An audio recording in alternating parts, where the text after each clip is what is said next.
Arthur Hastings es un caballero que lo tiene todo, excepto la paz. Atrapado en un romance prohibido con Clara Standall, la esposa de su mejor amigo, Arthur se verá obligado a decidir entre la lealtad y el deseo más profundo de su alma. En un mundo de bailes elegantes, secretos susurrados y una vidente misteriosa en los callejones de Lambeth, el tiempo se agota.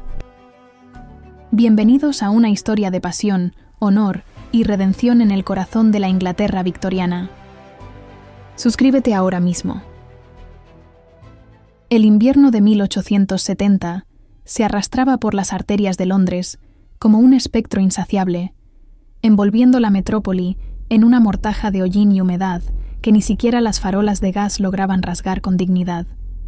En el interior del Club Reform, en Pall Mall, el aire era denso, saturado por el aroma del tabaco de Virginia, el cuero curtido de los sillones y esa arrogancia silenciosa que solo los hombres que gobiernan el mundo pueden permitirse. Arthur Hastings permanecía junto a la alta ventana de cristales emplomados, observando cómo la neblina devoraba las estatuas de los héroes nacionales. Afuera, Londres era un laberinto de sombras. Adentro, su propia alma se sentía igual de extraviada. Aquella cerrazón gris se le antojaba la metáfora exacta de su existencia.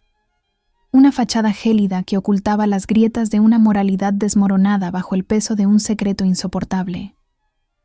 Arthur no poseía la flaqueza de la fe, una carencia que arrastraba desde que vio a su madre exhalar su último suspiro en una estancia gélida, aferrada a un rosario de madera que no pudo comprarle un segundo más de aire. Ella expiró rezando. Él sobrevivió dudando. Aquella orfandad espiritual no representaba solo la ausencia de una madre, sino la renuncia a cualquier brújula que no fuera el cálculo pragmático y la ambición. Sin embargo, en la penumbra del club, el recuerdo de aquella mujer devota regresaba para atormentarle, no como un consuelo, sino como un reproche mudo. Se preguntaba si la oscuridad que ahora le cercaba era el castigo por haber intentado ser más fuerte que la providencia, o simplemente la consecuencia natural de haber permitido que el deseo fuera su único norte.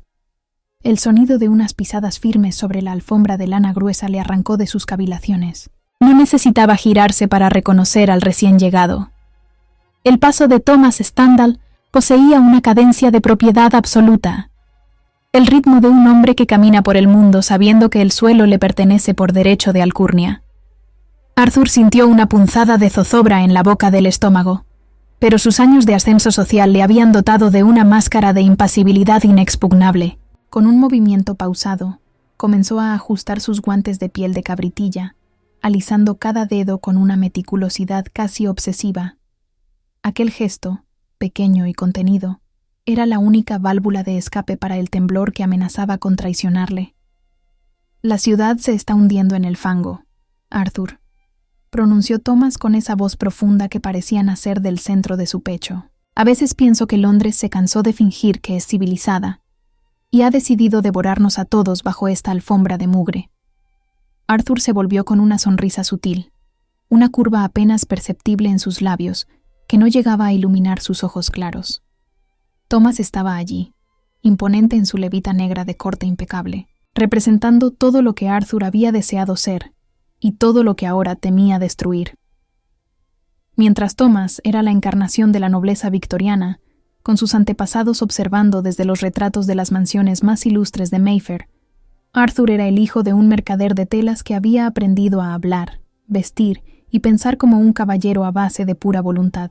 En cada encuentro con Thomas, Arthur sentía el peso invisible de su origen, esa sensación de que, por mucho que se esforzara, siempre habría alguien capaz de detectar el hilo común debajo del terciopelo. «Es el precio del progreso, Thomas», respondió Arthur, su voz modulada en un tono de cortesía distante, aunque algunos preferimos pensar que la niebla no es más que una cortesía de la naturaleza para que podamos ser nosotros mismos sin testigos. Thomas soltó una carcajada seca, carente de humor, y se dejó caer en uno de los sillones de ala frente a la chimenea. El fuego proyectaba sombras alargadas sobre su rostro severo, resaltando la rigidez de una mandíbula que jamás conocía la duda. «Es usted un cínico, Hastings», Por eso aprecio nuestra amistad. En un mundo lleno de hombres que fingen ser santos, su honestidad brutal resulta un alivio. Es usted, sin duda, el hombre más íntegro que conozco en este nido de víboras. El elogio cayó sobre Arthur como una losa de mármol. Cada palabra de Thomas sobre la integridad era un puñal de ironía que se hundía en su conciencia. Arthur se sentó frente a él, manteniendo la espalda recta, con el reloj de oro que Thomas le había obsequiado años atrás asomando apenas por debajo del chaleco.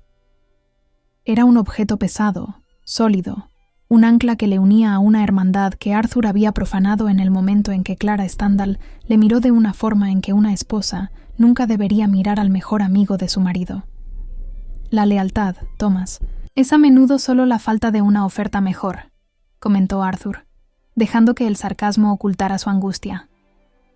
Todos llevamos una prenda de ropa que se ensucia por dentro, mientras la mantenemos blanca por fuera, para que el club no nos expulse por falta de decoro. La reputación no es más que el arte de saber dónde esconder las manchas. Thomas entrecerró los ojos, observando las llamas con una fijeza inquietante. El silencio se prolongó, llenándose únicamente con el crepitar de los troncos de roble y el tic-tac rítmico de los relojes de pared.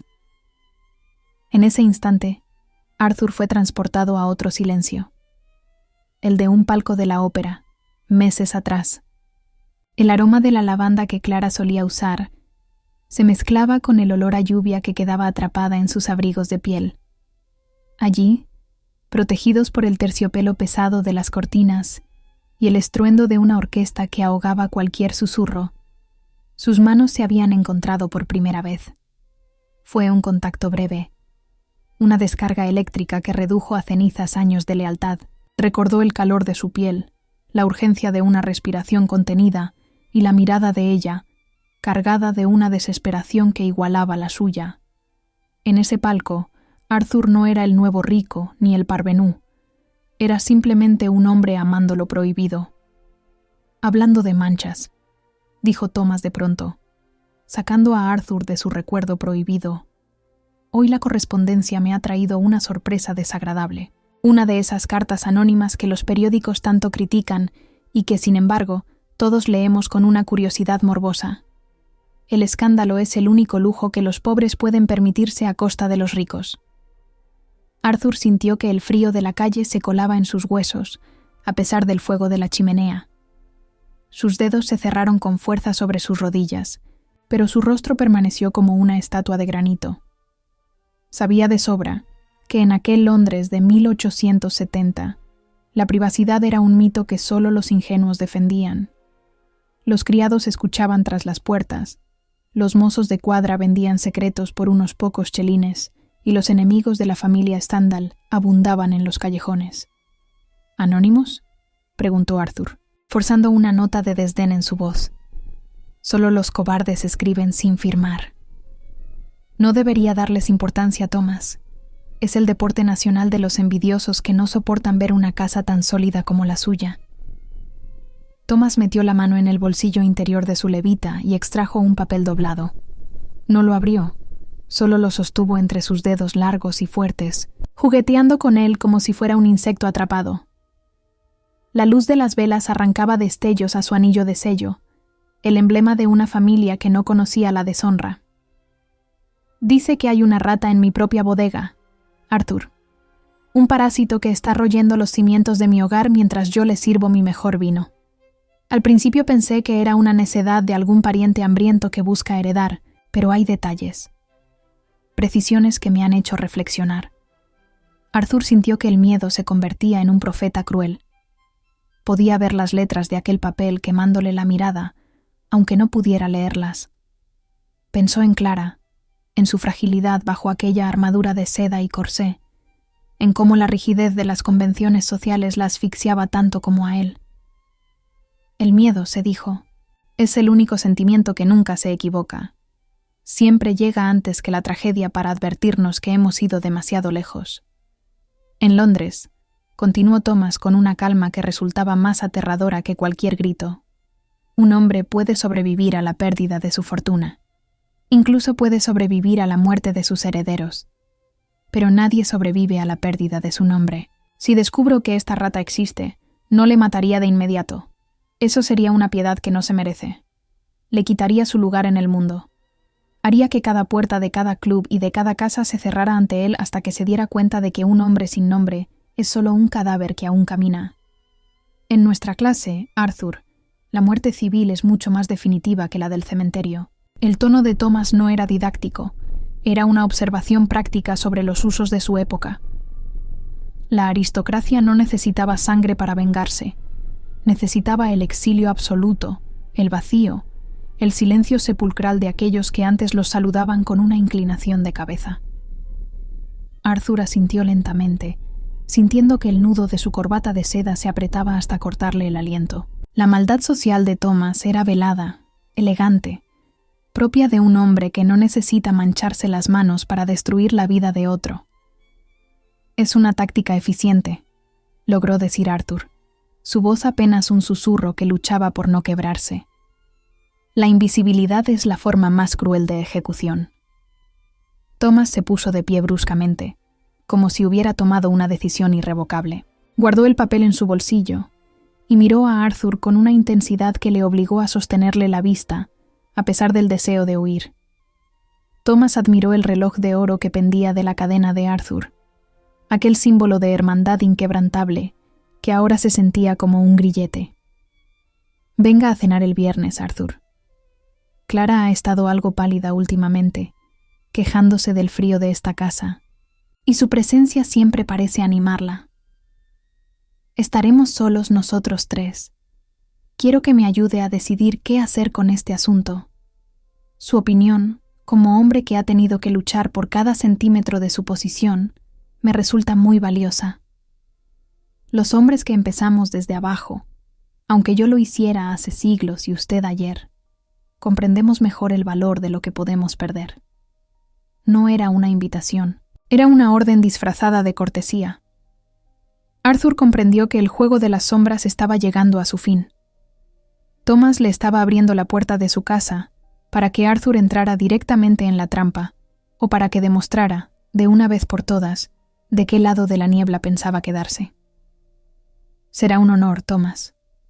«Allí estaré», respondió Arthur, sintiendo que las palabras pesaban como piedras de río en su boca. Thomas asintió. Le dio una palmada afectuosa en el hombro, que a Arthur le dolió más que un golpe, y se alejó hacia la salida del club con su paso de soberano. Arthur Hastings se quedó solo frente a la ventana. El reloj de la torre marcó 1 hora más, un tic-tac que resonó en el silencio del club, como un recordatorio de que el tiempo de las mentiras se estaba agotando. Al salir al aire gélido de Pall Mall, Arthur dejó que la niebla lo tragara.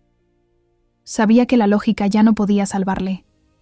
Solo quedaba una fuerza en aquel Londres oscuro, capaz de enfrentarse al poder de un hombre como Thomas Stendhal. Y esa fuerza no se encontraba en los libros de leyes ni en los clubes de caballeros, sino en los rincones donde la razón se rinde ante lo inexplicable. Necesitaba ver a Clara, pero antes necesitaba encontrar una forma de que el destino le otorgara una última prórroga. Mientras caminaba hacia la negrura de los barrios bajos, sintió que el reloj de oro en su bolsillo marcaba no las horas de un caballero, sino los últimos latidos de un hombre desesperado por encontrar una salida en las cartas que todavía no habían sido echadas. El Conservatorio Real de Londres se erguía bajo la luz mortecina de la tarde como una inmensa catedral de cristal y hierro forjado, un refugio de exótica exuberancia que desafiaba la gélida atmósfera de 1870. En su interior, el aire era un abrazo denso, cargado de la humedad de la tierra negra y el aroma embriagador de las orquídeas que colgaban como lenguas de fuego desde las vigas superiores. Allí, donde la vegetación parecía devorar la escasa claridad que agonizaba tras los cristales empañados por el vaho, aguardaba Clara Stendhal. Su silueta, envuelta en un vestido de seda de un profundo verde esmeralda, se fundía con el follaje de los helechos gigantes, otorgándole la apariencia de una deidad pagana, atrapada en una jaula de civilidad victoriana. El polisón de su falda rozaba las hojas bajas, provocando un siseo que era el único sonido en aquel recinto de quietud vegetal. Arthur Hastings avanzó por el sendero de grava con la parsimonia de quien camina hacia un juicio definitivo, escuchando el crujir de la piedra bajo sus botas como una cuenta regresiva. Al divisar a Clara, Sintió que el aliento se le escapaba, no por la falta de oxígeno del invernadero, sino por la abrumadora presencia de aquella mujer cuya existencia estaba atada a la suya por un hilo de seda y traición. Clara no se movió de inmediato. Permanecía de espaldas, contemplando un ejemplar de Victoria amazónica que flotaba en el estanque central, pero Arthur notó la rigidez de su porte. Sus dedos blancos y largos apretaban con tal fijeza el relicario de plata que pendía de su cuello que las molduras del metal debían estar grabándose en sus palmas, dejando una marca de plata sobre la piel blanca. «Thomas lo sospecha», pronunció Arthur sin preámbulos, deteniéndose a una distancia que respetaba la etiqueta, pero que no lograba sofocar la electricidad que vibraba entre ambos. Clara se volvió con una lentitud estudiada, una parsimonia que denotaba un dominio absoluto de su propio terror. Su semblante, habitualmente de una palidez aristocrática, lucía esta tarde una transparencia casi espectral bajo la luz que se filtraba por la cúpula. Clavó su mirada avellana en la de Arthur, y en ese cruce de pupilas se desplegó toda la zozobra que el lenguaje de los salones de Mayfair prohibía expresar.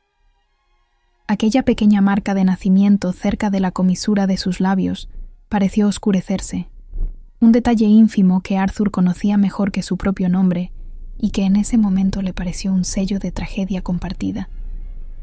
«Ha llegado, entonces, el momento que tanto temíamos», dijo ella, y su voz, aunque apenas un susurro, poseía la firmeza de quien ha ensayado su propia caída frente al espejo. «Mi esposo es un hombre que valora el orden por encima de la justicia. Para él, la sospecha es ya una sentencia que aguarda ser ejecutada con la frialdad de una transacción bancaria». Arthur ajustó sus guantes de piel de cabritilla, un gesto que en él se había convertido en un escudo contra la vulnerabilidad. Se acercó un paso más, permitiendo que el aroma a lavanda y lluvia que emanaba de Clara borrara, por un instante, el olor a tabaco y cuero que aún se aferraba a su levita negra. El calor del invernadero empezaba a condensarse en pequeñas gotas sobre sus sienes, pero ninguno de los dos hizo ademán de retirarse. «Thomas habla de honor con la misma precisión con la que un contable revisa un balance», respondió Arthur, dejando que una ironía amarga tiñera sus palabras. «Me ha citado para cenar el viernes. Quiere que sea testigo de su perspicacia, que le ayude a identificar a la rata que, según una carta anónima, se oculta bajo sus cimientos. La maldad de Thomas no es impulsiva, Clara. Es una construcción arquitectónica diseñada para aplastarnos sin que él siquiera tenga que elevar el tono de su voz o despeinar su impecable bigote». Clara dejó escapar un leve suspiro y se acercó a un macizo de flores. Con una delicadeza punzante, acarició los pétalos de un clavel carmesí que llevaba prendido al pecho, una flor cuyo color contrastaba de forma casi violenta con el verde de su vestido. Sus ojos se perdieron en la corola roja, buscando quizás en la naturaleza una respuesta que el mundo de los hombres les negaba. «Thomas ama su colección de porcelanas chinas tanto como su reputación», comentó ella con una maldad velada que solo el sufrimiento legítimo puede otorgar. «Mi esposo es un coleccionista de cosas bellas, y yo soy, sin duda, su pieza favorita. Pero las piezas que se rompen o muestran una grieta terminan olvidadas en el sótano, cubiertas por el polvo de la indiferencia. Si supiera la verdad, no lloraría por la pérdida de mi afecto, pues jamás se tomó la molestia de cultivarlo. Lloraría por el escudo de armas de los Stendhal, por esa mancha invisible que ningún linaje puede lavar». Arthur contempló la amargura de aquella mujer que había sido vendida al mejor postor. En la sociedad londinense de 1870, el matrimonio era a menudo un contrato de compraventa, y Clara era el recibo de una deuda liquidada. El contraste social se le antojó más sangriento que nunca. Él era el intruso que había comprado su entrada a la alta sociedad, mientras que ella era la rehén de una nobleza que se desmoronaba en secreto. «Llevo este clavel porque, según el lenguaje de las flores que tanto divierte a las damas en el té, significa que mi corazón suspira», dijo ella mientras sus dedos seguían torturando la flor. «Pero para mí no es un suspiro, Arthur. Es un grito de auxilio que se ahoga en el encaje de mi cuello. Mi padre no me entregó a Thomas para que fuera feliz, sino como quien entrega una propiedad para saldar un compromiso de juego. Fui la moneda de cambio para que el nombre de mi familia no apareciera en los pasquines de acreedores. Arthur sintió una punzada de rabia contenida. Observó a un pequeño jilguero que revoloteaba entre las vigas metálicas del conservatorio, golpeando ocasionalmente el cristal en un intento inútil por alcanzar el cielo gris de afuera. El ave parecía la viva imagen de la mujer que tenía frente a él, atrapada en una jaula de oro y cristal, donde el canto era la única forma de protesta permitida. «Canta porque es lo único que le permiten hacer antes de morir de tristeza», murmuró Clara, siguiendo la mirada de Arthur hacia el ave. «Nosotros no somos distintos. Volamos en círculos dentro de los límites que su clase nos ha impuesto, creyendo que el cielo está cerca cuando solo es un techo transparente que nos impide escapar». Arthur extrajo su reloj de oro del bolsillo del chaleco, un objeto que en ese momento le pesaba como si fuera de plomo. Al abrir la tapa, el leve clic metálico resonó en la estancia como el disparo de un arma. Observó las manecillas con una fijeza sombría. El reloj estaba adelantado, marcando un tiempo que ya no les pertenecía. «Nuestro tiempo siempre va más rápido que el del resto del mundo», dijo Arthur, cerrando la tapa con un golpe seco. «Mientras Londres se preocupa por el precio del carbón o el último baile en el palacio, nosotros nos desangramos en cada segundo de esta espera. Siento que el destino nos está acorralando, Clara. Mi escepticismo, esa armadura que me costó años forjar, se está quebrando ante la mirada de Thomas». En ese instante, Arthur notó un movimiento entre las palmeras del fondo. Una sombra se deslizó tras el follaje, una silueta masculina que parecía observarlos con una atención impropia de un simple jardinero. El pánico le recorrió la espalda, pero no hizo ningún gesto brusco. Sabía que en aquel mundo de espejos y secretos, cualquier movimiento en falso podía ser la confirmación de una sospecha. Aquella sombra, aunque aún no tenía rostro, representaba la vigilancia constante de una aristocracia que se entretenía destruyendo lo poco que hombres como él habían logrado construir con esfuerzo. Nacieron con todo, Thomas y los suyos. Por eso se aburren tanto, susurró Arthur con un sarcasmo contenido, sin apartar la vista de donde la sombra se había ocultado. Se divierten cazando las debilidades ajenas porque sus propias vidas son tan perfectas que carecen de emoción. Debemos buscar ayuda en otra parte, Arthur, dijo Clara, ignorando por un momento la amenaza externa y centrándose en el hombre que amaba. Las criadas hablan en voz baja sobre una mujer en Lambeth, una vidente que vive cerca de los muelles. Dicen que ve lo que la neblina oculta y que puede leer en las cartas el destino que los hombres todavía no han escrito. Arthur estuvo a punto de soltar una carcajada de incredulidad, pero la mirada suplicante de Clara, cargada de una desesperación casi infantil, le detuvo. El caballero racional, el hombre de negocios que despreciaba las supersticiones de la plebe, se sintió vencido por la necesidad de una esperanza, por muy irracional que fuera. En un mundo donde los amigos eran jueces y los maridos eran carceleros, quizás solo lo inexplicable podía ofrecerles una salida. Londres está lleno de charlatanes que viven de la miseria de los desesperados. Clara, replicó él, intentando mantener un jirón de su antiguo juicio. Pero si el cielo se ha cerrado y la tierra es de cristal, busquemos en las sombras de Lambeth lo que la luz de Mayfair nos niega. Iremos esta misma noche, afirmó ella, y la resolución en su voz fue como un bálsamo para la zozobra de Arthur. Bajo el manto de la niebla, donde nadie nos reconozca, quizás podamos encontrar la llave de nuestra libertad.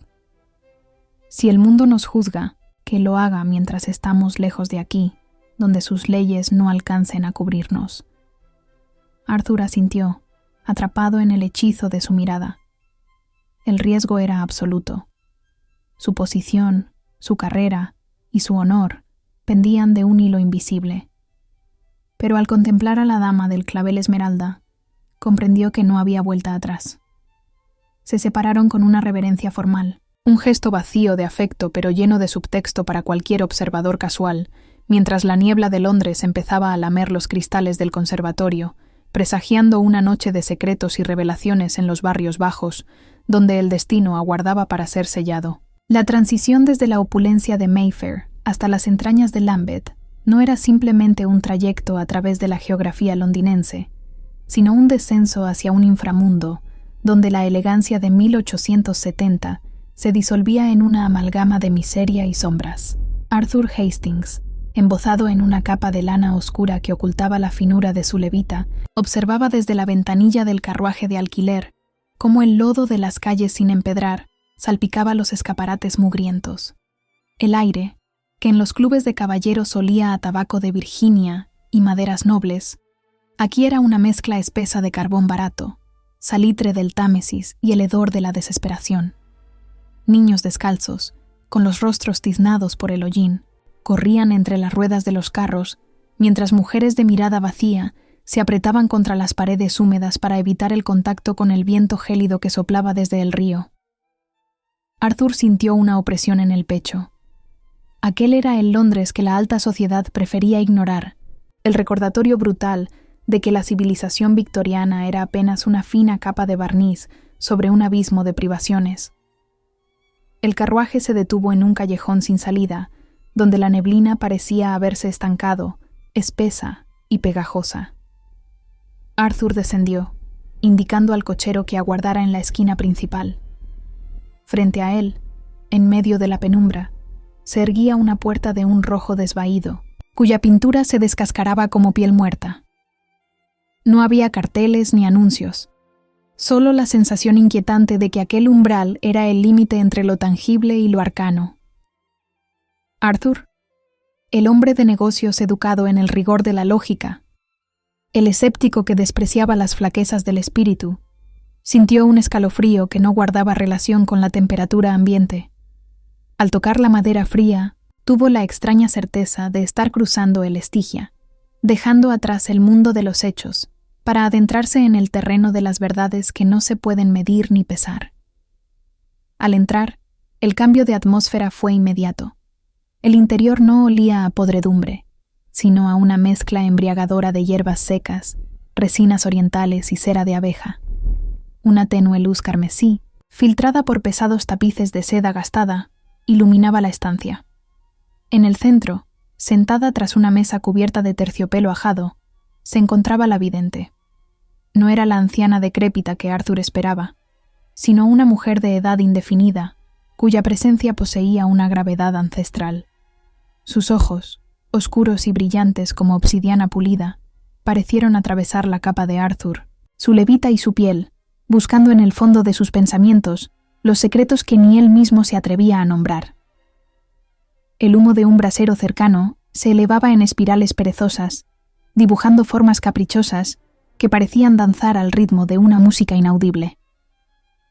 «Ha tardado usted mucho en venir, caballero», dijo la mujer, y su voz era un susurro profundo que resonó en los huesos de Arthur. La duda es un equipaje muy pesado para quien tiene tanta prisa por escapar.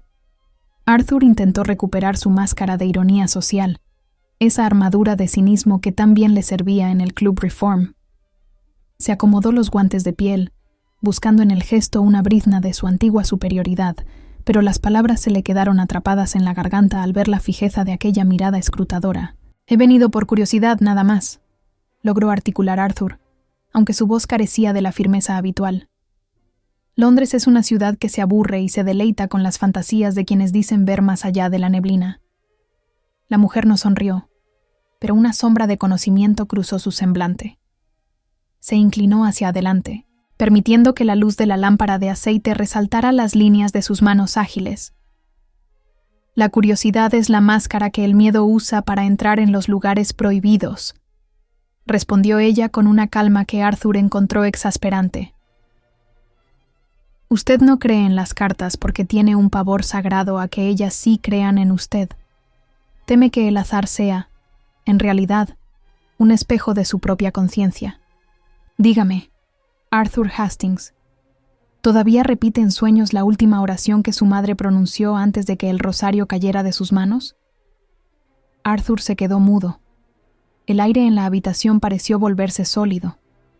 Nadie en Londres, ni siquiera Clara, conocía aquel detalle íntimo del fallecimiento de su madre. Sintió que el suelo de su realidad se agrietaba. El escepticismo que le había protegido durante años se desmoronó en un instante, dejando al descubierto al niño huérfano y asustado que todavía habitaba en su interior. Aquella mujer no estaba adivinando. Estaba leyendo su propia alma como si fuera un libro abierto sobre la mesa de terciopelo. «Tome un poco de este té», dijo ella, señalando una taza de porcelana desportillada. El Londres moderno, con sus máquinas de vapor y su acero, se ha vuelto tan ciego por el humo del progreso que ya no sabe reconocer las señales del espíritu. Creen que porque pueden medir el tiempo, son sus dueños, cuando en realidad son sus esclavos más humildes. Arthur tomó la taza con manos temblorosas. El líquido era amargo y cálido, con un regusto a tierra y flores silvestres. La vidente extendió su mano y, con un movimiento rápido, señaló el chaleco de Arthur, donde la cadena del reloj de oro brillaba bajo la luz rojiza. «Muestre el oro que Thomas Stendhal puso en su pecho», ordenó ella. «Ese metal está manchado, caballero, no por el uso, sino por una amistad que se ha transformado en veneno. El tiempo que ese reloj marca ya no es suyo. Es el tiempo de un hombre que aguarda para cobrar una deuda de honor». Arthur extrajo el reloj y lo puso sobre la mesa. El tic-tac, que en la quietud de su alcoba le resultaba un consuelo, aquí sonaba como el martilleo de un juez dictando sentencia. La mujer puso sus dedos largos sobre la tapa de oro, cerrando los ojos por un instante. Un silencio denso envolvió la estancia, interrumpido solo por el siseo del brasero. «Escuche bien lo que el destino tiene que decirle», susurró ella, abriendo los ojos, que ahora parecían reflejar una luz interior. «Un disparo abrirá una puerta, pero no será la puerta de la tumba. Si de verdad desea salvar a la dama del clavel esmeralda, debe aprender a detener el tiempo antes de que el tiempo lo detenga a usted. El futuro no es un camino trazado, es un tejido que se deshace si uno sabe dónde tirar del hilo». «No entiendo», balbuceó Arthur, sintiendo que la zozobra le asfixiaba. «¿Qué disparo? ¿Qué puerta?» «El búho ve lo que el hombre ignora en su soberbia», prosiguió la vidente, ignorando sus preguntas. «El peligro que le acecha no solo viene del hombre poderoso que se siente traicionado. El peligro tiene cara de pariente, de alguien que busca en la ruina de otros el sustento para su propia codicia. Hay una cizaña que ha sido sembrada en el oído de su amigo, y esa cizaña tiene un nombre que usted todavía no ha descubierto».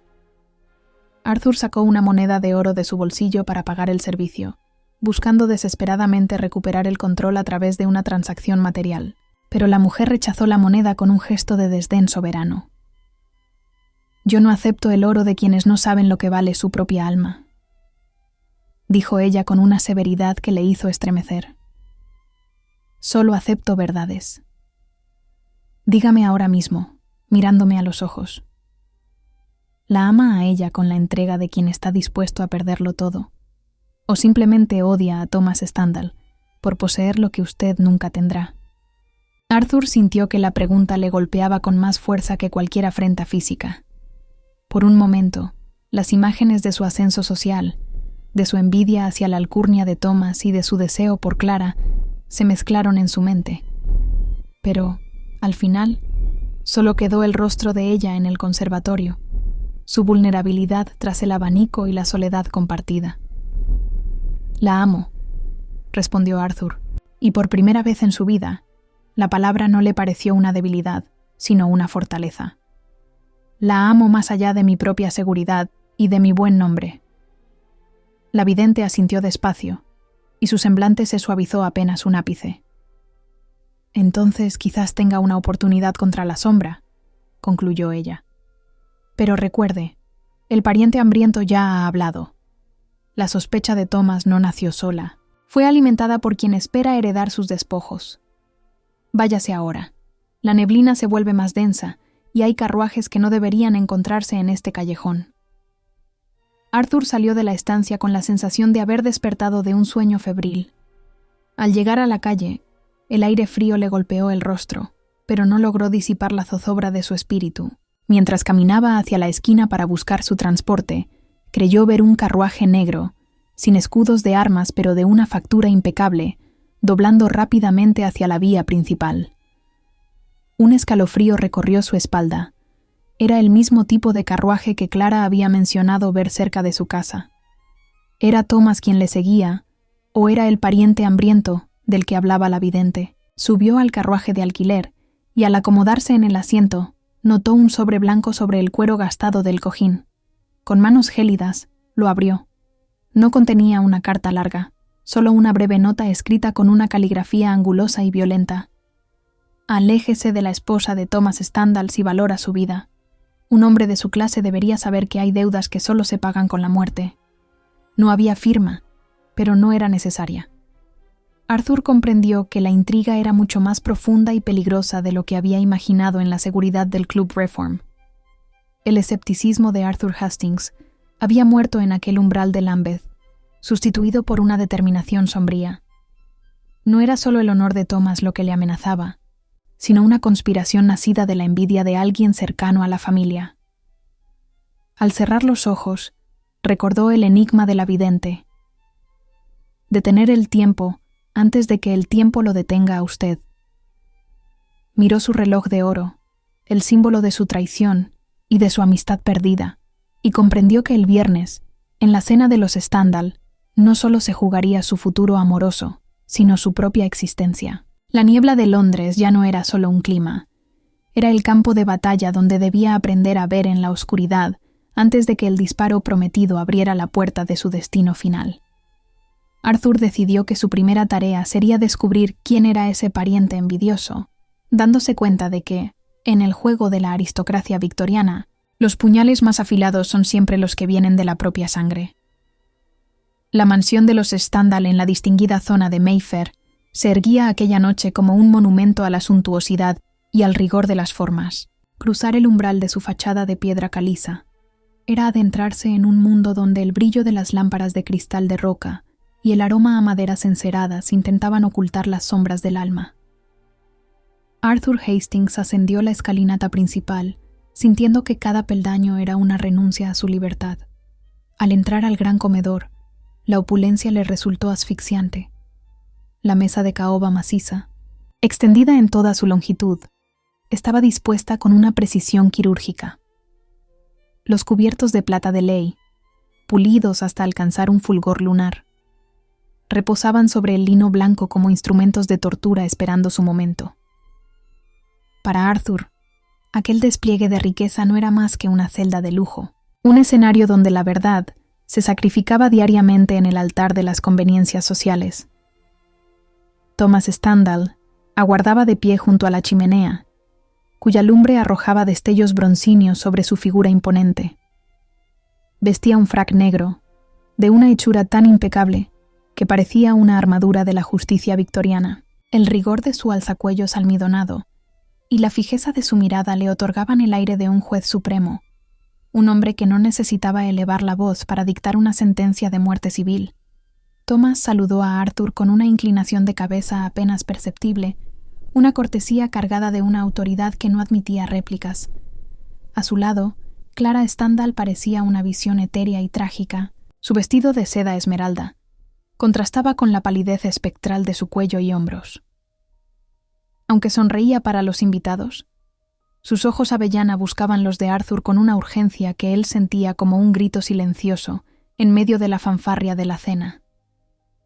Al sentarse a la mesa, el tintineo de los cristales de Bohemia y el murmullo de las conversaciones banales de otros invitados de la alta sociedad crearon un ruido de fondo que solo acentuaba la tensión privada entre los tres protagonistas. Thomas presidía el banquete con una calma aterradora, dirigiendo la plática con la destreza de quien maneja los hilos de un teatro de marionetas. No tardó mucho en desviar el curso de la conversación hacia temas que hacían que Arthur sintiera el sudor frío perlado en su frente. Es curioso cómo la moralidad de un hombre se mide por lo que respeta cuando cree que nadie le observa, comentó Thomas mientras cortaba con parsimonia un trozo de faisán. Me pregunto qué pasa por la mente de aquellos que se atreven a codiciar lo ajeno, esos que entran en casas ajenas con la sonrisa del amigo y la intención del ladrón. ¿No creen que hay algo inherentemente vulgar en el deseo que no se ajusta a la ley? Arthur sostuvo la copa de vino tinto con dedos que luchaban por no temblar. El líquido oscuro parecía sangre bajo la luz de las velas. Sabía que cada palabra de su anfitrión era un dardo dirigido a su pecho. «A veces el deseo no conoce de leyes ni de clases, Thomas», respondió Arthur, sosteniéndole la mirada con un esfuerzo sobrehumano. «Quizás el error no está en el hombre que codicia, sino en el sistema que convierte la felicidad en una propiedad privada, protegida por muros de prejuicio». Thomas dejó el cubierto sobre el plato con un golpe seco que silenció momentáneamente a los comensales cercanos. Una sonrisa gélida curvó sus labios. «Hay perros que muerden la mano que los alimenta, Hastings. Lo verdaderamente triste es que esos perros suelen ser los que más queremos, los que dejamos dormir a los pies de nuestra cama. Es una traición de la naturaleza, una falta de gratitud que solo puede corregirse con el castigo más severo». «Quizás el perro solo muerde porque la mano lo apretaba demasiado», replicó Arthur, y la ironía sutil en su voz fue como un tajo en el aire denso de la habitación. Un animal que se siente asfixiado por su dueño termina por olvidar la lealtad en favor de la supervivencia. El aire en el comedor se volvió pesado, casi sólido. Thomas no respondió de inmediato, sino que se volvió hacia un varón que cenaba a su derecha para mencionar, como quien comenta el clima, los orígenes humildes de Arthur. Habló con una maldad social velada sobre la importancia de la educación para pulir los diamantes en bruto que surgen del comercio de telas, recordándole a Arthur, frente a todos, que por mucho que vistiera seda, su cuna seguía siendo de arpillera. La humillación fue elegante, un recordatorio de que en aquel banquete de apariencias, él seguía siendo un intruso tolerado. Clara, que había permanecido en un silencio de mármol, notó que Thomas se disponía a preguntar por el paradero de Arthur la noche anterior, justo el tiempo que habían pasado en Lambeth. Con un movimiento rápido y aparentemente accidental de su brazo, Clara derribó su copa de vino. El líquido púrpura se extendió rápidamente sobre el mantel de lino blanco, creando una mancha que parecía un corazón desangrado entre los platos de porcelana. «Oh, Dios mío, qué torpeza la mía», exclamó Clara con una voz que fingía una vergüenza que no sentía. La distracción fue efectiva. Los criados se apresuraron a limpiar el desastre, y la conversación giró hacia la fragilidad de los tejidos y los cuidados necesarios para el hogar. Arthur aprovechó el momento para respirar profundamente, agradeciendo en silencio la astucia de la mujer que amaba. Sin embargo, Thomas no se dejó distraer por mucho tiempo. Al reanudarse la calma, el tema derivó hacia la temporada de caza y los gastos de honor que los hombres de su estatus solían enfrentar. «Muchos pierden su fortuna en una noche de juego por un mal cálculo o por el capricho de una mujer», observó un invitado. Thomas asintió, pero su enfoque seguía en Arthur. «La caza me ha enseñado una lección práctica sobre la vida, Hastings», dijo Thomas mientras limpiaba sus labios con la servilleta. «La clave para atrapar a la presa más escurridiza no es la puntería, ni siquiera la velocidad. Es saber esperar. Saber aguardar a que la presa se confíe, a que crea que el cazador ha olvidado el rastro. Es entonces, en el momento de su mayor seguridad, cuando el disparo es más certero». Arthur se sintió como un cordero disfrazado cenando en medio de una manada de lobos. La sensualidad emocional de Clara, que le rozó brevemente el pie por debajo de la mesa, fue lo único que le impidió derrumbarse. Aquel contacto prohibido, invisible para el resto pero abrasador para él, le dio la fuerza necesaria para enfrentar lo que vino después. «Por cierto, Arthur», dijo Thomas de repente, «me gustaría volver a ver aquel reloj de oro que te obsequié. Me pareció notar la última vez que nuestras horas no coincidían. ¿Me permitirías examinarlo?» El corazón de Arthur martilleó contra sus costillas. El reloj era el vínculo físico de su traición, el símbolo que la vidente le había advertido que detuviera.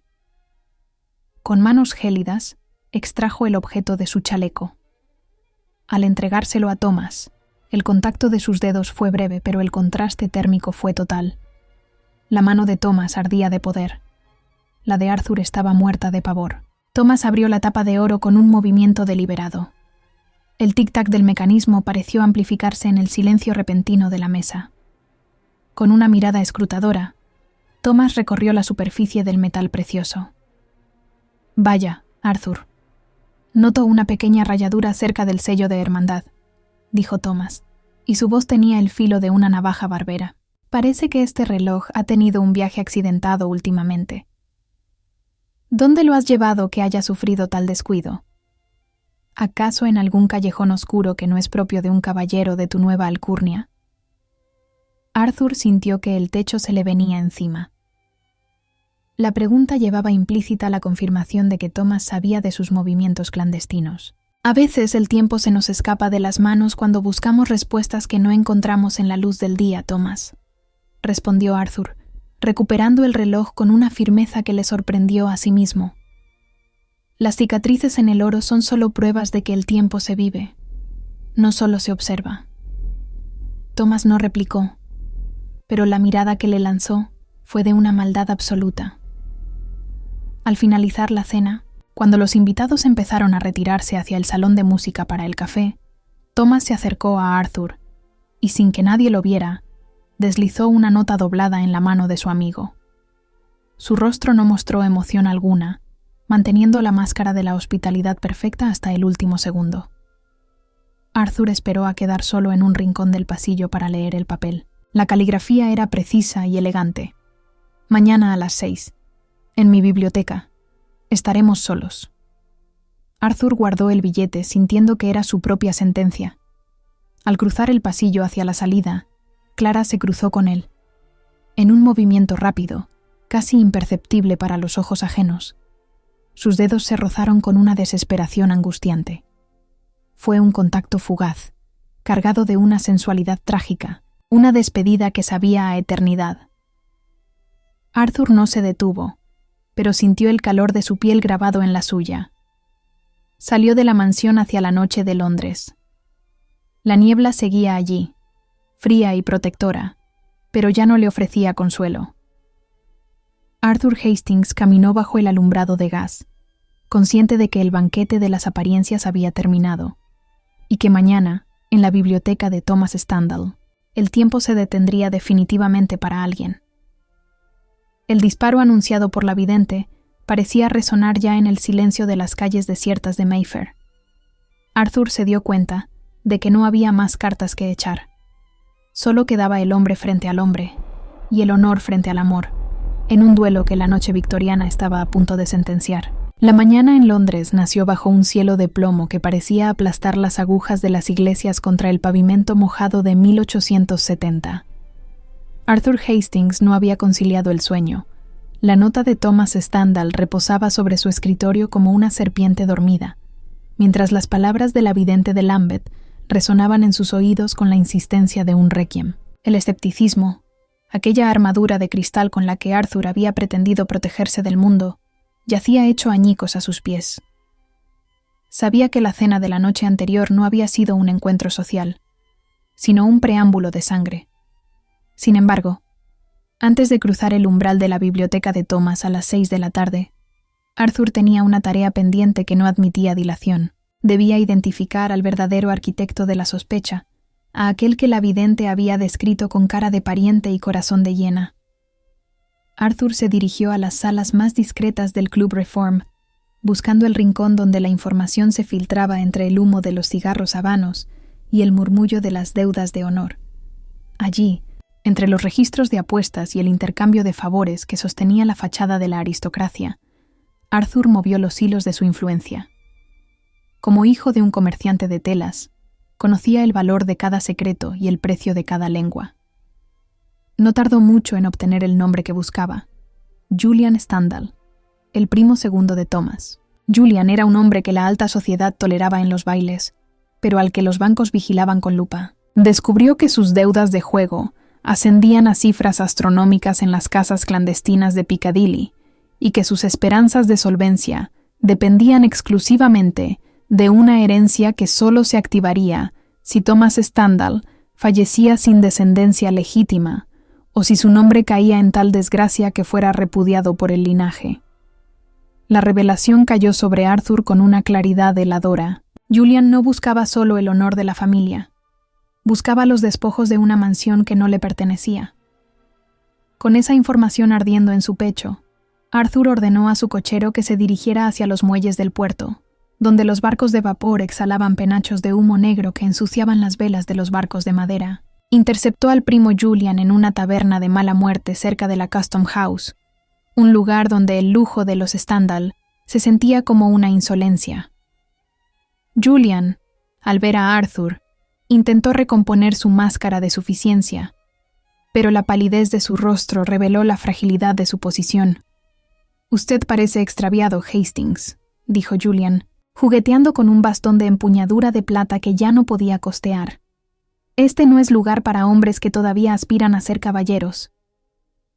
Arthur se acercó a él con una parsimonia aterradora, ignorando el olor a ginebra barata y salitre que impregnaba el aire. No usó la violencia física. Su arma era una maldad inteligente, refinada por años de observar cómo los poderosos destruían a sus rivales sin despeinarse. «He venido a hablar de números, Julian», respondió Arthur, su voz baja pero cargada de una firmeza metálica. «Sé exactamente cuánto debe en las mesas de baccarat y conozco los nombres de los acreedores que están a punto de enviar a los alguaciles a su puerta. La cárcel de Newgate es una estancia muy fría para un hombre acostumbrado a las sábanas de hilo, y usted sabe mejor que nadie que Thomas no moverá un dedo por un pariente que ha manchado el apellido con la ruina del juego». Julian retrocedió, sus ojos vagando desesperados hacia la salida. Arthur le cerró el paso con una mirada que no admitía réplica. «Tengo las pruebas de que usted ha estado enviando notas anónimas a Thomas, sembrando mentiras para forzar una tragedia que lo deje a usted como único heredero», continuó Arthur, permitiendo que un sarcasmo contenido tiñera sus palabras. «La envidia, Julian, es un veneno que uno se bebe esperando que el otro muera, pero en este caso, el veneno está a punto de llegar a su propia garganta. Si no firma ahora mismo una confesión admitiendo que sus acusaciones sobre la señora Stendhal eran una burda extorsión basada en falsedades, mañana mismo entregaré sus pagarés a los tribunales de comercio». El chantaje fue maestro, una pieza de relojería social donde el honor se utilizaba como moneda de cambio.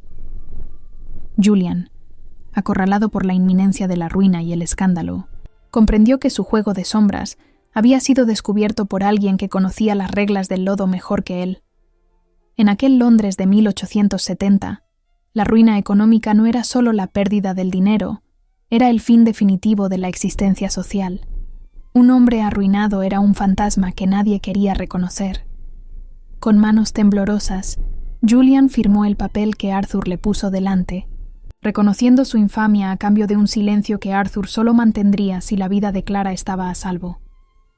Arthur salió de la taberna sintiendo que el peso en su bolsillo, la confesión y su reloj de oro era la única protección que le quedaba. Mientras el carruaje lo llevaba de vuelta al centro de la ciudad, Arthur reflexionó sobre las palabras de la vidente. Detener el tiempo. Finalmente comprendió el enigma. Detener el tiempo no era una metáfora mística, sino una necesidad pragmática. Thomas regía su vida por los relojes, por las citas, por la puntualidad británica que servía como marco para su autoridad. Para salvar a Clara, Arthur debía romper ese ritmo. Debía actuar en los segundos que Thomas no esperaba. Se detuvo en una agencia de viajes cerca del Strand y, con la discreción que otorgan las monedas de oro puestas en las manos adecuadas, compró 2 pasajes para el ferry que salía hacia Francia al amanecer. Preparó un carruaje de posta con los caballos más resistentes, asegurándose de que el cambio de tiros estuviera organizado en cada parada hacia la costa. Su plan de fuga estaba listo, un mecanismo tan preciso como los engranajes de un cronómetro suizo. La transformación de Arthur Hastings era completa. Ya no era el hombre que ajustaba sus guantes obsesivamente para ocultar su origen o su miedo. Su temor se había destilado en una resolución fría y cortante como el hielo del Támesis. Al regresar a su despacho, cargó su pistola de bolsillo con una solemnidad casi religiosa. Sintió el peso del hierro contra su piel, un frío que parecía buscar el calor de sus entrañas. No deseaba usarla, pero la voz de su madre, que solía hablarle del perdón y la mansedumbre, se sentía ahora como un eco lejano, ahogado por el fragor de una realidad que solo conocía de consecuencias. ¿Era posible el perdón para un hombre como Thomas, que veía el amor como una transacción y el honor como una propiedad? Arthur sabía que no buscaba el perdón, sino la vida. Escribió un último mensaje cifrado, un papel diminuto que envió mediante un mozo de confianza a la doncella de Clara. En él solo figuraba una hora, las 7 de la tarde. Clara debía estar lista para cuando el reloj de la mansión dejara de ser un carcelero para convertirse en un aliado. Arthur Hastings se puso de pie frente al espejo de su alcoba. Observó su imagen, la imagen de un caballero que estaba a punto de renunciar a todo lo que Londres le había ofrecido a cambio de una verdad que no se podía comprar. Sacó su reloj de oro, el regalo de Thomas, el sello de su destino. Con un gesto solemne, giró la corona en sentido contrario y, presionando el mecanismo interno con una pequeña aguja de sastre, detuvo las manecillas manualmente. El reloj quedó mudo. El tiempo de la amistad se había detenido oficialmente. La lógica nos dice qué es lo más probable, susurró Arthur para sí mismo, mientras guardaba el reloj parado en su chaleco, pero la desesperación es la que nos muestra qué es lo verdaderamente posible. Salió de su casa cuando el reloj de la torre de la iglesia de San Jaime marcaba las 5:30. El tañido de la campana vibró en el aire húmedo, un sonido pesado que parecía empujarlo hacia su destino final. Arthur caminó con paso firme hacia la mansión de los Stendhal en Mayfair. Cada paso era una declaración de guerra contra la fatalidad. La niebla volvía a descender, envolviendo las esquinas y borrando las huellas de los transeúntes. Al llegar frente a la imponente puerta de la mansión, Arthur no dudó. El disparo que la vidente había anunciado estaba más cerca que nunca, pero él ya no era la presa que esperaba el impacto. Entró en la casa sintiendo que el tiempo, el verdadero tiempo del corazón, apenas estaba comenzando a latir con una fuerza que ni Thomas ni Londres podrían apagar jamás. La mansión de los Stendhal parecía haber exhalado su último aliento de hospitalidad para transformarse en un mausoleo de piedra y sombras bajo la inclemente lluvia de 1870. Arthur Hastings cruzó el umbral con el paso de un hombre que se encamina voluntariamente hacia el patíbulo, sintiendo que el aire almidonado del recibidor se le cerraba en la garganta. No hubo criados que le quitaran la capa empapada, ni voces que anunciaran su llegada. Solo el silencio sepulcral de los pasillos, interrumpido por el eco rítmico de sus propias pisadas sobre el mármol frío. Se dirigió hacia la biblioteca, aquel recinto que siempre había sido el santuario del pensamiento de Thomas, pero que hoy se antojaba la cámara de una sentencia inapelable. Al empujar las pesadas puertas de caoba, el aroma a cuero viejo, cera de abejas y tabaco de pipa le golpeó el rostro, un olor que durante años había asociado con la seguridad y que ahora era el perfume de su propia ruina. Thomas Stendhal estaba sentado en su imponente sillón de ala, de espaldas a la puerta, contemplando la oscuridad que se cernía sobre el jardín a través de los ventanales empapados. La luz en la estancia era escasa, provista apenas por el rescoldo moribundo de la chimenea y una sola lámpara de aceite que proyectaba sombras alargadas y caprichosas sobre los miles de lomos de libros encuadernados. Sobre el escritorio de escritorio, dispuestas con una simetría aterradora, reposaban 2 piezas que sellaban el destino de aquella tarde. El revólver de servicio de Thomas, con su acero pavonado brillando fríamente bajo la lámpara, y el reloj de oro de Arthur, aquel regalo de hermandad que ahora yacía allí como un testigo mudo de la traición. «Se ha tomado su tiempo, Arthur», pronunció Thomas sin girarse, y su voz era un susurro gélido que pareció helar el vaho en el ambiente. La puntualidad siempre fue su mayor virtud, la marca del hombre que ha tenido que construir su honor minuto a minuto. Es una lástima que el tiempo que marca su reloj no coincida con el que dicta mi paciencia. Arthur permaneció inmóvil en el centro de la habitación, con el corazón martilleando contra sus costillas como un animal enjaulado. El peso de la confesión del primo Julian, guardada en su bolsillo, ardía contra su pecho. Pero comprendió que las palabras de un extorsionador poco valían frente a la herida abierta en el alma de un hombre como Thomas. «He venido, Thomas», respondió Arthur, esforzándose por mantener la voz firme. «He venido a devolverle lo que me dio, o a pagar el precio por lo que tomé». Thomas Stendhal giró el sillón con una lentitud deliberada, Su rostro, habitualmente sereno y autoritario, lucía surcado por una fatiga ancestral, y sus ojos, que antes miraban a Arthur con el afecto de un hermano mayor, ahora solo reflejaban un vacío insondable. Tomó el revólver con una mano y el reloj con la otra, sopesándolos como si buscara determinar cuál de los dos objetos tenía más peso en la balanza de su vida. «Sabe usted, Arthur, que podría matarle ahora mismo, aquí, entre mis libros y mis memorias, y todo Londres me aplaudiría», dijo Thomas con una maldad noble, una crueldad refinada por siglos de privilegios. Defendería mi cama y mi nombre con la ley y la moral de mi lado. Los periódicos hablarían de un acto de justicia ante la bajeza de un advenedizo, pero no quiero su sangre sobre mi alfombra persa. Me resulta demasiado barata para el daño que ha causado. Lo que quiero es entender. Quiero entender cómo el hombre al que llamé hermano, al que abrí las puertas de mi casa y de mi confianza, pudo resultar ser tan pequeño. Arthur sintió que las piernas le flaqueaban, pero no por el miedo a la muerte, sino por la magnitud de la decepción que veía en el hombre que había sido su único referente de nobleza. En un gesto cargado de un dramatismo contenido, Arthur se dejó caer de rodillas frente al escritorio. No lo hizo como un suplicante que ruega por su vida, sino como quien busca estar a la altura del corazón de su juez, nivelando sus miradas en un último acto de honestidad desnuda. «Fui pequeño, Thomas, porque el mundo que usted representa, con sus leyes de mármol y su honor almidonado, no tiene lugar para el amor, solo para la propiedad», susurró Arthur, y por primera vez la emoción quebró la superficie de su voz. «Usted la posee como posee estos libros o las tierras de su familia, como una joya que se guarda bajo llave para que no pierda su brillo.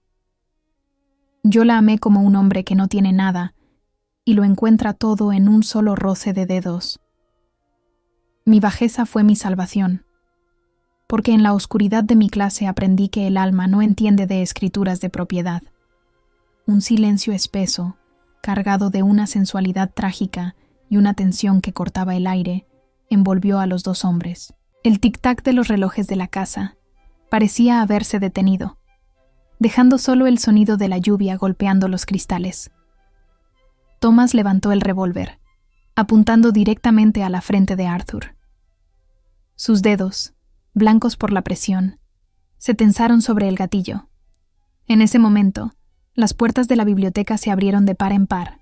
Clara Stendhal entró en la estancia con la majestuosidad de una reina que camina hacia su propia ejecución. No llevaba abanico ni guantes. Su rostro estaba descubierto, mostrando una belleza despojada de artificios y marcada por una resolución inquebrantable. Se situó al lado de Arthur, desafiando la mirada de su esposo con una dignidad que Thomas jamás le había permitido mostrar. «Bajé el arma. Thomas», dijo Clara, y su voz poseía la autoridad de quien ya no tiene nada que perder. «Él no me robó nada. Yo me fui de su lado hace años, en cada noche que pasé sola en este mausoleo, en cada cena donde usted solo me veía como un adorno más de su vajilla. Usted simplemente no se dio cuenta porque estaba demasiado ocupado admirando el lustre de su propia importancia. Si ha de disparar, hágalo contra la mujer que dejó de ser suya por voluntad propia, no contra el hombre que solo me devolvió la vida». La tensión alcanzó un punto de ruptura insoportable. Thomas miraba a Clara, luego a Arthur, y su mano comenzó a temblar imperceptiblemente. Era el conflicto de un hombre que veía su mundo desmoronarse no por la fuerza, sino por la verdad de unos sentimientos que él no sabía manejar. Arthur, viendo el peligro directo sobre Clara, sacó su reloj de oro parado del bolsillo y, en un acto simbólico de sacrificio, lo puso sobre el pecho de Thomas, justo encima del corazón de su antiguo amigo. «Detenga el tiempo, Thomas», suplicó Arthur. «Detenga esta locura antes de que sea el tiempo quien nos detenga a todos en una tumba de la que nadie podrá salir con honor». Thomas Stendhal cerró los ojos y en un movimiento súbito apretó el gatillo. El estruendo del disparo fue ensordecedor, una explosión de pólvora y fuego que resonó en cada rincón de la mansión. Arthur sintió el viento de la bala pasar a milímetros de su sien, pero no sintió el dolor. Al abrir los ojos, vio que Thomas no les había apuntado a ellos. La bala había impactado de lleno en el gran espejo de Venecia que presidía la biblioteca, rompiendo en 1000 pedazos la imagen de Thomas y el reflejo de la habitación. Los fragmentos de cristal cayeron al suelo como una lluvia de diamantes rotos. El espejo mentía, pronunció Thomas con una voz quebrada, dejando caer el revólver sobre el escritorio. Siempre me mostró lo que quería ver: un hombre poderoso, un hogar perfecto, una esposa devota.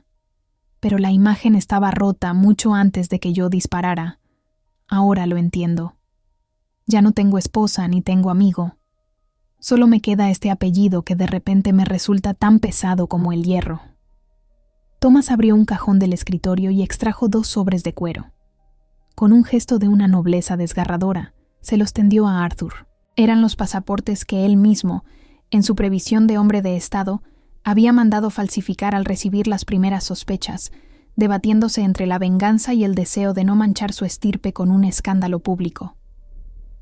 «Váyanse», dijo Thomas, volviendo a sentarse y girando nuevamente su sillón hacia la ventana, hacia la oscuridad de la lluvia. Para Londres y para la sociedad, Clara Stendhal ha muerto esta tarde de una fiebre repentina. Mañana se anunciará el luto y la casa permanecerá cerrada. No quiero volver a verles nunca. Si vuelven a cruzar mi camino, la próxima bala no irá al cristal. Háganlo por mi apellido, para que no huela a podrido ante el escrutinio de los demás. Arthur se puso de pie y ayudó a Clara a levantarse. Se miraron por un instante, un silencio cargado de una gratitud trágica y la promesa de un futuro que nacía del naufragio. Thomas, sin mirarles, añadió con un sarcasmo que ocultaba un dolor profundo: «Incluso el lobo herido sabe cuándo debe dejar ir a la presa para salvar lo que queda de la manada. Arthur, el perdón no es para ustedes. No se confundan. Es el precio que pago por mi propio silencio. No me hagan quedar como un mentiroso ante la posteridad». Arthur y Clara salieron de la biblioteca por la puerta trasera que daba a los jardines, evitando a los criados que ya corrían alarmados por el pasillo principal tras el estruendo del disparo. Caminaron bajo la lluvia, sintiendo que cada gota lavaba un poco de la culpa y el miedo que les había oprimido durante meses. En la entrada de servicio de la mansión, un carruaje de posta con los caballos ya enganchados les esperaba en la penumbra. Al subir al carruaje, Arthur miró hacia atrás por última vez. En una de las ventanas del piso superior, pudo distinguir una figura oculta tras las cortinas. Era el primo Julian, que observaba la escena con una expresión de horror absoluto, dándose cuenta de que su intriga para heredar la fortuna a través de la desgracia de Thomas acababa de esfumarse en la niebla.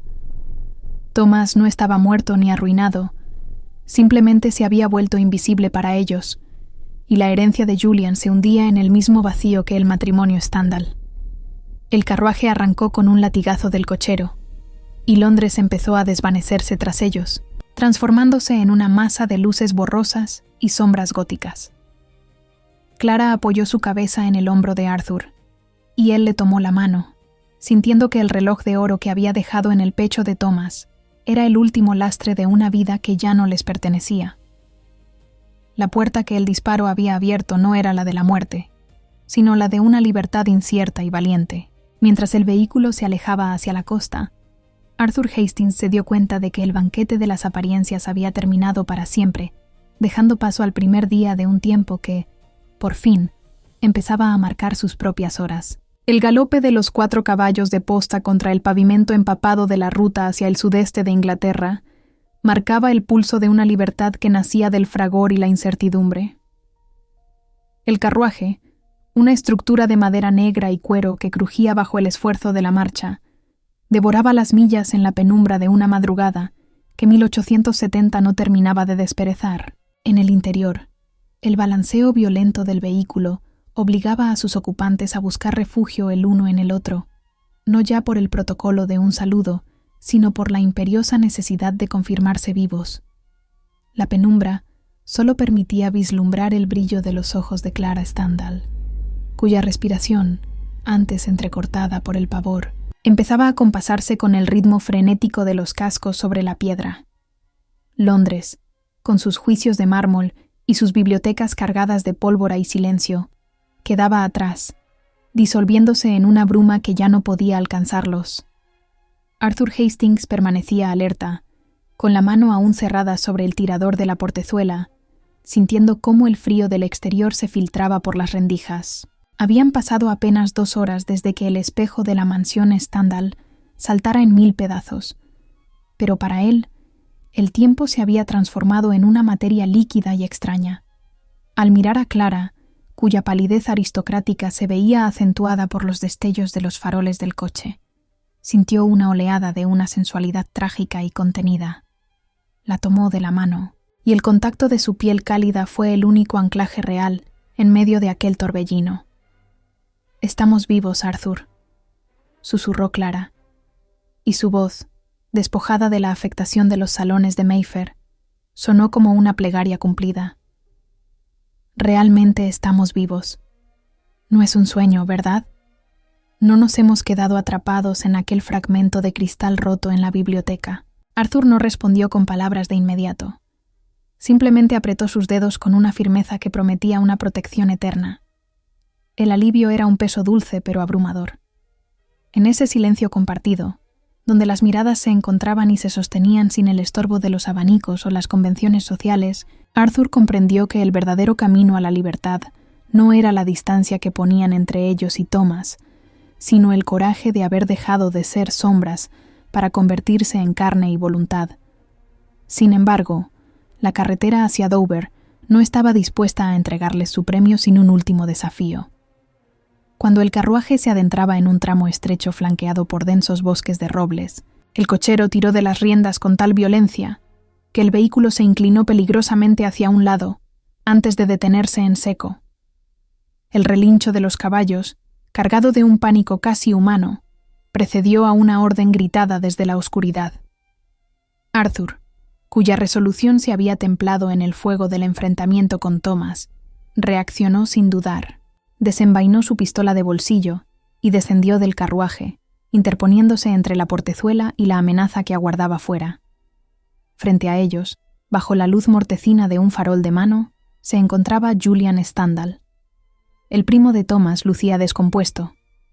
Su levita de caballero estaba manchada de lodo, y sus ojos, inyectados en sangre por la falta de sueño y la codicia frustrada, vagaban erráticamente. Empuñaba un revólver de baja factura con una mano temblorosa que delataba una desesperación terminal. Aquel hombre de sociedad, que solía pavonarse en los clubes de Londres, se veía ahora reducido a la condición de un forajido de camino real, un resto de naufragio que intentaba salvar su futuro mediante un acto de violencia desesperada. «No permitiré que se lleven la fortuna de los Stendhal», bramó Julian, y su voz se quebró de una manera patética. «Si Thomas ha perdido el juicio permitiendo que la ramera y el mercader escapen, yo no lo haré. Mi nombre está en juego, Hastings. Mi vida depende de que ella no cruce ese muelle». Arthur avanzó un paso, sin que su arma vacilara un ápice. Ya no era el hombre que ajustaba sus guantes con ansiedad en el Club Reform. Su mirada poseía ahora la frialdad de quien ha visto el final de los tiempos y ha regresado para contarlo. Su maldad inteligente, forjada en la necesidad de sobrevivir a los linajes establecidos, se manifestó en un tono de voz gélido y calculador. «Baje ese juguete, Julian», dijo Arthur, y cada sílaba sonó como el tic-tac de un cronómetro mortal. «Usted cree que está defendiendo un honor, pero solo está defendiendo una herencia que nunca verá. Antes de salir de Londres, me aseguré de que Thomas comprendiera quién era el verdadero arquitecto de su desgracia. Su primo ha dejado una carta sellada con su abogado acusándolo formalmente de extorsión y calumnia en caso de que a la señora Stendhal o a mí nos sucediera algún percance en este camino. Thomas no perdonará a quien puso en peligro el único tesoro que todavía le queda, su orgullo. Si tira del gatillo, no solo matará a un hombre, sino que sellará su propio billete hacia la horca sin recibir un solo chelín». Julian vaciló. El arma en su mano descendió unos centímetros, mientras la lógica del miedo empezaba a corroer sus escasas fuerzas. En aquel Londres de 1870, el honor podía ser una ficción, pero la ley contra la extorsión a un pariente de sangre era una realidad muy tangible y despiadada. «Miente». «Hastings, usted siempre miente», balbuceó Julian. pero el temblor de sus hombros decía lo contrario. ¿Quiere probar suerte?, replicó Arthur con una ironía sutil y punzante. Thomas le desprecia más de lo que me odia a mí. Un traidor externo es una herida, pero un traidor de la propia sangre es un cáncer que él no dudará en extirpar. Huyan ahora, Julian. Desaparezca en las sombras de las que nunca debió salir, o quédese aquí y espere a que el abogado de los Stendhal le ponga el nudo en el cuello. La cobardía de Julian, alimentada por una vida de privilegios malgastados, fue su respuesta definitiva. Guardó el arma con torpeza y retrocedió hacia el bosque, desapareciendo entre los árboles como una alimaña que huye de la luz. Arthur permaneció inmóvil hasta que el sonido de un caballo galopando en dirección opuesta confirmó su partida. Regresó al interior del carruaje, donde Clara le aguardaba con la mirada fija en la puerta. «Se ha ido, Clara», dijo él, guardando su pistola con un gesto de finalización absoluta. La envidia es un incendio que suele consumirse a sí mismo antes de alcanzar su objetivo. El viaje continuó con una calma que se sentía casi sagrada. A medida que se acercaban a la costa, el aire empezó a cambiar, impregnándose de ese aroma salino y libre que solo el mar posee. Arthur observó por la ventana el primer faro que asomaba en la distancia, una luz cíclica que cortaba la penumbra con una regularidad reconfortante.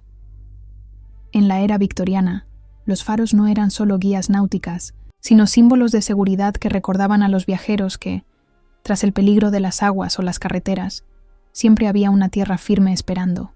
A veces hay que morir para el mundo para poder empezar a vivir para uno mismo, reflexionó Arthur en voz alta, mientras las primeras luces del alba teñían de rosa el horizonte marítimo. Para Thomas, para Julian y para todo Londres, nosotros hemos dejado de existir. Somos fantasmas que caminan hacia el sol. Llegaron al muelle de Dover cuando el sol apenas empezaba a asomar sobre las olas del canal. El aire salado golpeó sus rostros con una fuerza purificadora, limpiando de sus pulmones el último rastro del hollín de las fábricas y el incienso de los salones. Arthur descendió y ayudó a Clara a bajar. Observó a los caballos de posta que los habían traído. Los animales estaban siendo desenganchados por los mozos de cuadra, sacudiendo sus crines y relinchando con un alivio evidente al sentirse libres del arnés que les había oprimido durante millas. Se sintió identificado con ellos. El arnés de la clase social y las mentiras compartidas también se había roto para él. Arthur se detuvo un momento frente a la orilla. Sacó el reloj de oro de su bolsillo, aquel objeto que Thomas le había regalado y que él mismo había detenido manualmente en la biblioteca. Lo sostuvo en la palma de su mano, observando cómo los primeros rayos de luz arrancaban destellos al metal precioso. Ya no era un regalo, era un grillete. Sin decir una palabra, lo arrojó al agua. El reloj describió un arco brillante antes de hundirse en el mar con un sonido leve. «Ya no necesito que nadie me regale el tiempo, Clara», dijo Arthur. Y por primera vez, su rostro mostró una paz que no conocía la ironía ni el sarcasmo. «Ahora el tiempo es nuestro, cada segundo de él». Subieron al ferry que ya empezaba a calentar sus motores de vapor. Clara, en un gesto de liberación triunfante, se desprendió del velo negro que cubría su rostro y lo dejó volar al viento. El encaje oscuro bailó sobre las olas antes de desaparecer, llevándose consigo a la señora Stendhal. Arthur la abrazó por la cintura, sintiendo la firmeza de su cuerpo contra el suyo. Sabían que en Francia ya no serían herederos de linajes, ni nuevos ricos buscando aceptación. Serían simplemente Monsieur y Madame Hastings, personas cuyos nombres no significarían nada para el mundo, pero que lo significarían todo el uno para el otro. «Construiremos un hogar donde la única ley sea nuestra verdad», prometió Arthur al oído de Clara, mientras el barco se alejaba del muelle.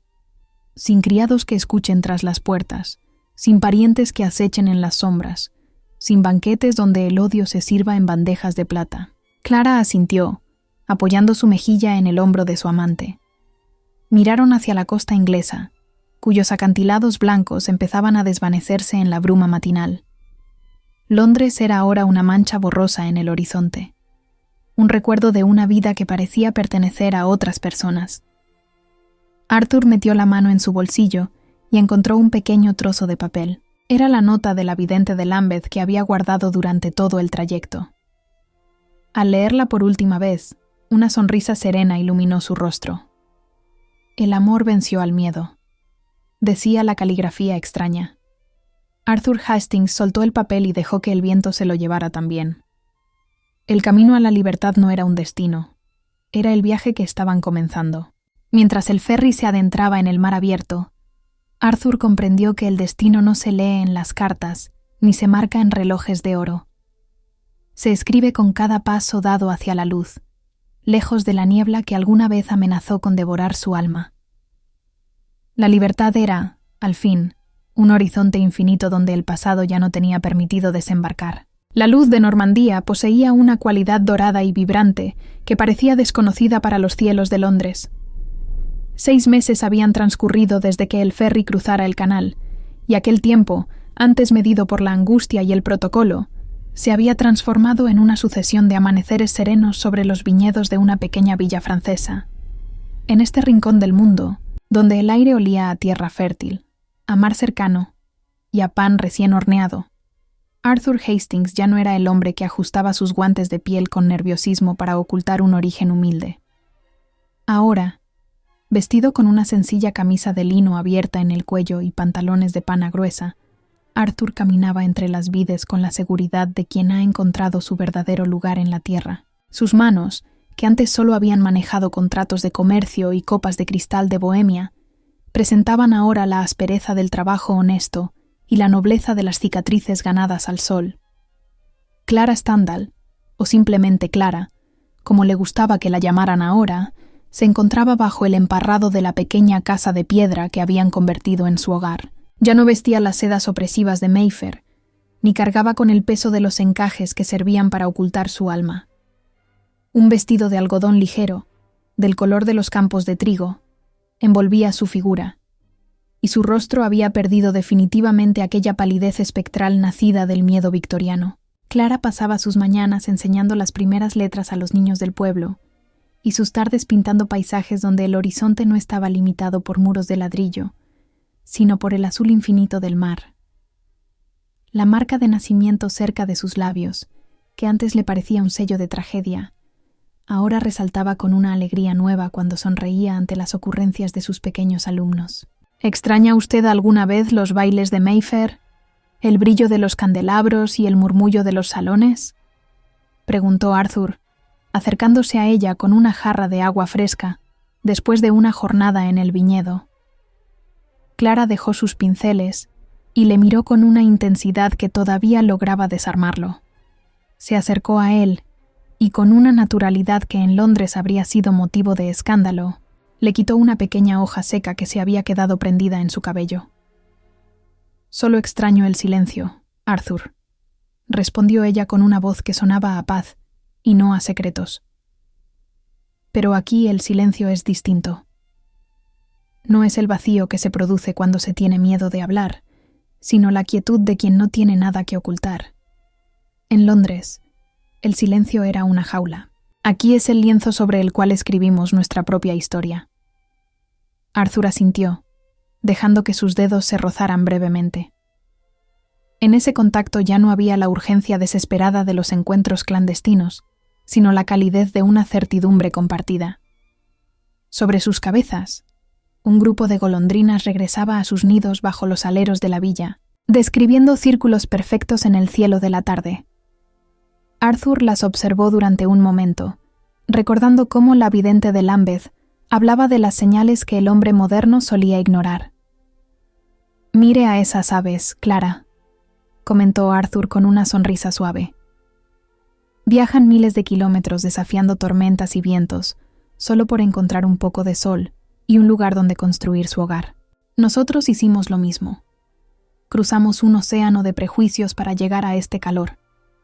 Ellas saben que el destino no es el lugar donde nacen, sino el lugar donde pueden volar sin cadenas. Al entrar en la pequeña sala de estar, el sol de la tarde iluminaba el nuevo símbolo que presidía su casa. Sobre la chimenea, en el lugar de honor donde antes Thomas Standall habría colocado un reloj de oro de 1000 libras, se encontraba un pequeño reloj de madera que Arthur mismo había tallado durante las noches de invierno. No tenía manecillas de oro ni mecanismos complicados. Sus números estaban grabados en la madera de roble, con la paciencia de un hombre que ya no tiene prisa. Funcionaba a la perfección, marcando las horas con un sonido rítmico y modesto que llenaba la estancia de una armonía reconfortante. El tiempo ya no era una presión social, ni un juez que dictaba sentencias, sino un regalo que disfrutaban segundo a segundo, libre de las expectativas de una aristocracia que los había repudiado. A través de las cartas de un antiguo socio que todavía guardaba el secreto de su paradero, Arthur había recibido noticias de Londres. Thomas Stendhal, fiel a su código de honor y a su orgullo inquebrantable, había prosperado en sus negocios y mantenía la ficción de su viudez con una dignidad que solo el tiempo terminaría por marchitar. Por otro lado, la justicia poética se había cumplido de manera implacable con el primo Julian. Tras revelarse sus deudas y sus intentos de extorsión, había sido desterrado a las colonias, donde el nombre de los Stendhal ya no tenía el poder de protegerlo de su propia mediocridad. Thomas había preferido el destierro de su sangre antes que el escándalo, demostrando que, incluso en su soledad, seguía siendo el guardián de un orden que Arthur y Clara ya no necesitaban. «No tenemos un ejército de criados que nos sirva la cena», observó Arthur mientras ayudaba a Clara a disponer la mesa para una cena sencilla de queso, fruta y vino, de su propia cosecha. «Pero tenemos algo que ningún palacio de Londres pudo darnos, el respeto mutuo de quienes comparten el pan caliente sin miedo a la mirada del otro». Arthur sintió que la herida original de su vida, aquella orfandad espiritual que nació con la muerte de su madre, empezaba finalmente a sanar. Al crear su propia familia, al construir este refugio desde los cimientos de la verdad, había encontrado el perdón que nunca se atrevió a pedirle a la providencia. Ya no era el niño que sobrevivía dudando, sino el hombre que vivía creyendo en la fuerza de sus propios actos. Se sentaron a ver el atardecer sobre el viñedo, con la brisa de la tarde, agitando las cortinas de lino.